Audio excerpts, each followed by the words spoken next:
जय श्री राधा रानी सरकार की, जय श्री कृष्ण भगवान की, जय उत्पन्ना एकादशी व्रत की। मंदिर शिव बंसी वाले महात्मा यूट्यूब चैनल की ओर से आज हम आपको मार्गशीर्ष मास के कृष्ण पक्ष की उत्पन्ना एकादशी व्रत के संबंध में सारी जानकारी देने जा रहे हैं। इस वीडियो में हम आपको बताएंगे कि इस वर्ष 2024 में मार्गशीर्ष मास के कृष्ण पक्ष की उत्पन्ना एकादशी का व्रत किस दिन को रखा जाएगा, उत्पन्ना एकादशी के व्रत का शुभ मुहूर्त कौन सा है, व्रत की पालना का शुभ मुहूर्त कौन सा है, उत्पन्ना एकादशी का हमारे हिंदू धर्म में क्या महत्व बताया गया है, व्रत की कौन सी विधि है, ये सारी जानकारी यहाँ पर आपको दी जाएगी।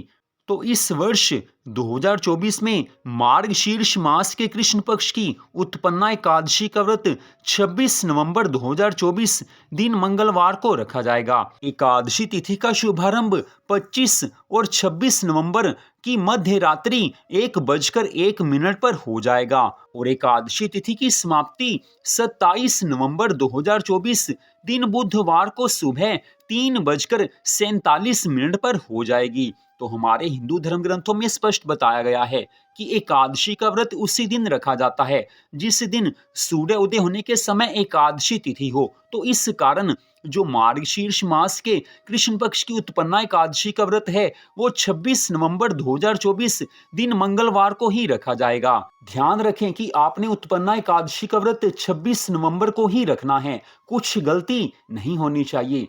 तो अब हम आपको यहाँ पर बताने जा रहे हैं कि उत्पन्ना एकादशी के व्रत की पालना का शुभ मुहूर्त कौन सा है। तो उत्पन्ना एकादशी के व्रत की पालना का शुभ मुहूर्त 27 नवंबर दिन बुधवार को दोपहर 1:13 से लेकर 3:19 तक रहेगा। इस समय के बीच में आप उत्पन्ना एकादशी व्रत की पालना कर सकते हैं। ये तो पहली विधि है। दूसरी विधि के अनुसार आप उत्पन्ना एकादशी के व्रत की पालना 27 नवंबर दिन बुधवार को सुबह सूर्य निकलने के बाद किसी भी समय कर सकते हैं। जी हाँ, सूर्य निकलने के बाद आप किसी भी समय उत्पन्ना एकादशी के व्रत की पालना कर सकते हैं, व्रत को खोल सकते हैं। व्रत की पालना में भगवान जी को दूध और किसी भी फल का भोग लगाया जाता है। भोग लगाकर उसे प्रसाद रूप में खा लिया जाता है। तो इस तरह से व्रत खोला जाता है। अगली विशेष बात, हमारे हिंदू धर्म में उत्पन्ना एकादशी का विशेष महत्व बताया गया है।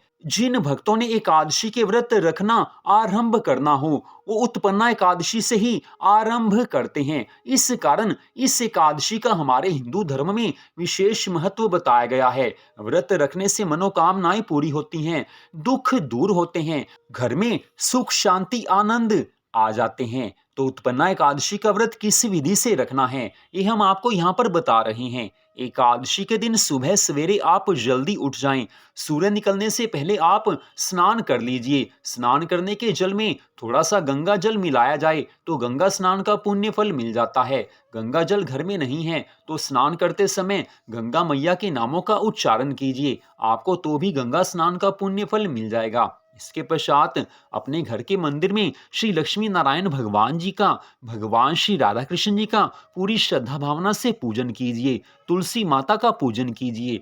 पूजा की सामग्री में धूप, दीप, फल, जल, दूध आदि का प्रयोग किया जाता है। पूजा में श्रद्धा भावना होनी चाहिए। श्रद्धा भावना पूरी होगी तो भगवान की पूरी कृपा मिलेगी। पूजन के पश्चात उत्पन्ना एकादशी के व्रत की कथा को आप पढ़ें या इसे आप सुन भी सकते हैं। दोनों का बराबर फल बताया गया है। कुछ देर के लिए भगवान के नामों का संकीर्तन कीजिए, जाप कीजिए। इस दिन विशेष रूप से श्रीमद् भागवत महापुराण की कथा को पढ़ना या सुनना विशेष रूप से ज्यादा महत्वपूर्ण बताया गया है। इससे बहुत ज्यादा पुण्य फल की प्राप्ति होती है। भगवान विष्णु जी के पवित्र नामों का जाप भी करना चाहिए। भगवान का जो नाम आपको प्यारा लगता हो सारा दिन उस नाम के जाप में आप अपने मन को लगाएं। भगवान के नाम का जाप कीजिए, भगवान को मन ही मन याद रखिए। तो इस तरह से आपने ये सब कार्य करने हैं।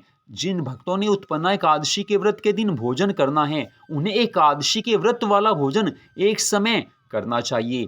बाकी समय आप दूध, चाय, फल आदि ले सकते हैं, लेकिन जो भोजन करना है वो एकादशी के व्रत वाला ही होना चाहिए और केवल एक बार किया जा सकता है। अगली विशेष बात, सायंकाल आने पर फिर से आप भगवान जी का पूजन कीजिए। पूजा में श्रद्धा भावना होनी चाहिए। सुबह और शाम तुलसी माँ के समीप दीपक अवश्य जलाएं। ये दीपक शुद्ध घी का भी हो सकता है, सरसों के तेल का भी हो सकता है, तो दीपक आपने अवश्य जलाना है। उत्पन्ना एकादशी व्रत की रात्रि में मध्य रात्रि 12 बजे तक रात्रि जागरण करने का विधान है।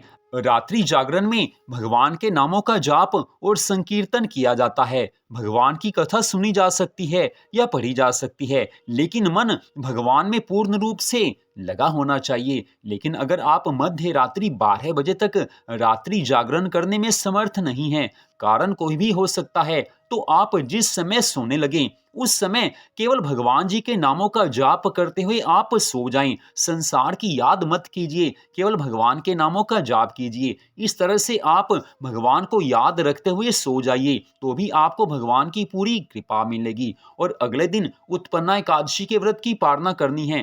पालना के संबंध में हम आपको बता दें कि उत्पन्ना एकादशी के व्रत की पालना 27 नवंबर दिन बुधवार को दोपहर 1:13 से लेकर दोपहर 3:19 के बीच में करनी है। ये पहली विधि है। दूसरी विधि के अनुसार आप 27 नवंबर दिन बुधवार को सुबह सूर्य निकलने के बाद किसी भी समय उत्पन्ना एकादशी के व्रत की पालना कर सकते हैं, व्रत को खोल सकते हैं। दूसरी सरल विधि है। अगर आप पहली विधि के अनुसार शुभ मुहूर्त देखेंगे तो आपको दोपहर तक व्रत की पालना का इंतजार करना पड़ेगा।